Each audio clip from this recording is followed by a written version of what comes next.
शहापूर शिवसेना पक्षात नुकताच प्रवेश केलेल्या कार्यकर्त्यांची आदिवासी विकास कार्यकारिणी जाहीर करण्यात आली।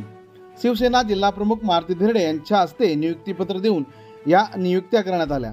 तालुका प्रमुख प्रकाश वेखंडे यांनी यावेळी शिवसेना आदिवासी विभाग कार्यकारिणीवर रवींद्र पिलाजी हिरवा अध्यक्ष ठाणे जिल्हा, संतोष लक्ष्मण आरे अध्यक्ष शहापूर तालुका, भास्कर मंगळू आरे संपर्क प्रमुख, अंकुश सोमो बरतड उपाध्यक्ष, किसन तुकाराम वाघ सचिव, सहसचिव मंगेश नामदेव पोकळा कार्याध्यक्ष, कांतीलाल दुंदा मेंगाळ खजिनदार, कामेश गुरुनाथ मोरे सह खजिनदार, भरत लक्ष्मण घोंगडे सल्लागार, यशवंत मंगल वाघ सोशल मीडिया प्रमुख, महेश तानाजी मेंगाळ उपाध्यक्ष, वसंत बुधा खोडका उपाध्यक्ष, प्रकाश पांडुरंग आंबले उपाध्यक्ष, यशवंत गोपाळ वाघ उपाध्यक्ष, सुरेश भोंग्या ठाकरे उपाध्यक्ष, प्रकाश हेमा कांबळी उपाध्यक्ष, एकनाथ महादेव वाघ उपाध्यक्ष यांची आदिवासी विकास कार्यकारिणीवर नियुक्ती करण्यात आली। यावेळी मोठ्या संख्येने शिवसैनिक उपस्थित होते।